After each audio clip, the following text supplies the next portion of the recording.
I am the official spokesperson of the Democratic Party in Libya. On behalf of the Libyan people, I would like to thank the British people and Her Majesty's government for helping us getting rid of the brutal dictator Gaddafi. Getting rid of Gaddafi was nothing short of a miracle.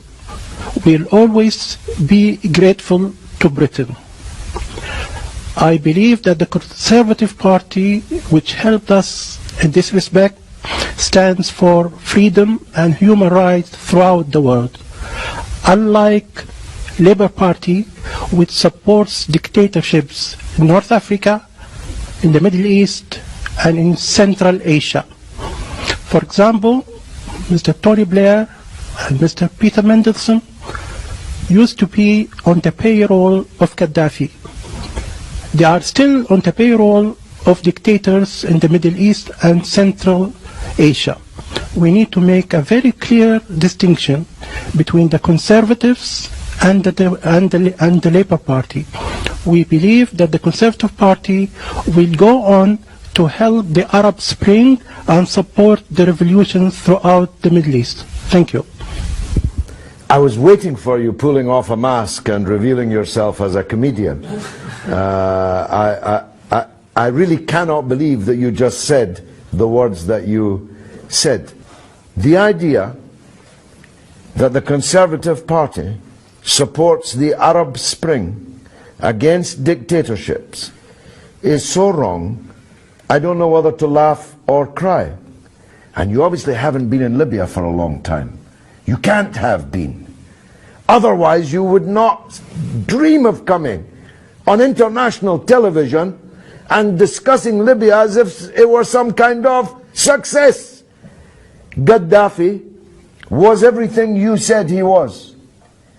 And it takes real genius to make Libya worse than it was under Gaddafi.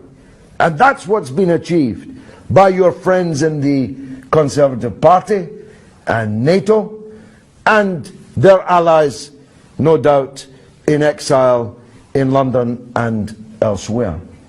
Libya no longer exists. Libya is 5 Libyas, 10 Libyas, 20 Libyas, 100 Libyas, all massacring each other. The country is sailing in blood. Hundreds of thousands of refugees are jumping on boats to try and escape and drowning in the Mediterranean. Your country was bombed day and night by NATO.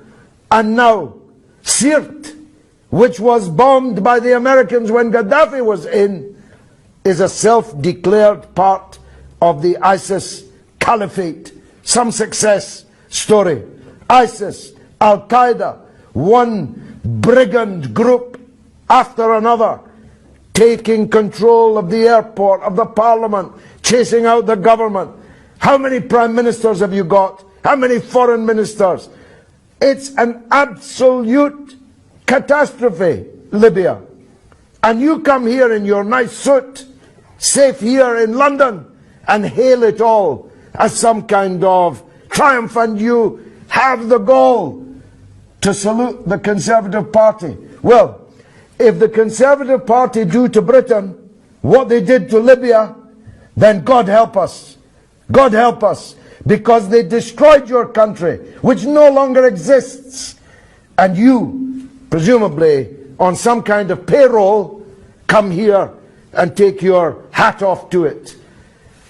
Be gone. Who's next? May I respond to that? Yes, you can. I am on the payroll of nobody, unlike you, who used to be on the payroll of Saddam. No, I've never been on Saddam's payroll, and I don't believe you're not on a payroll. You look very prosperous. How do you earn your living? How do you earn your living? Certainly not from Saddam or Gaddafi. No, I never met Gaddafi, and I was never on a payroll of Saddam. And by the way, those who claimed that I was had to pay me millions of pounds in damages. So be very careful what you say. Do sue me then. You are on a payroll. How are you earning your living? Who's paying you? The British Social Security. Well, you're doing very well on British Social Security. That's truly remarkable. In fact, I think I'll call the police, because you must be a benefits cheat. Because you can't possibly have the lifestyle you live on British Social Security. What But leave that lifestyle? aside. What lifestyle is that? Leave that aside. I don't know if you've just checked out for the afternoon from some kind of psychiatric unit. But if you are coming here on international television to claim that what's happened in Libya is a success, then you must be insane. If you're not on a payroll, you can only be saying this because you are unwell. Your country has ceased to exist. And you want to thank David Cameron for it?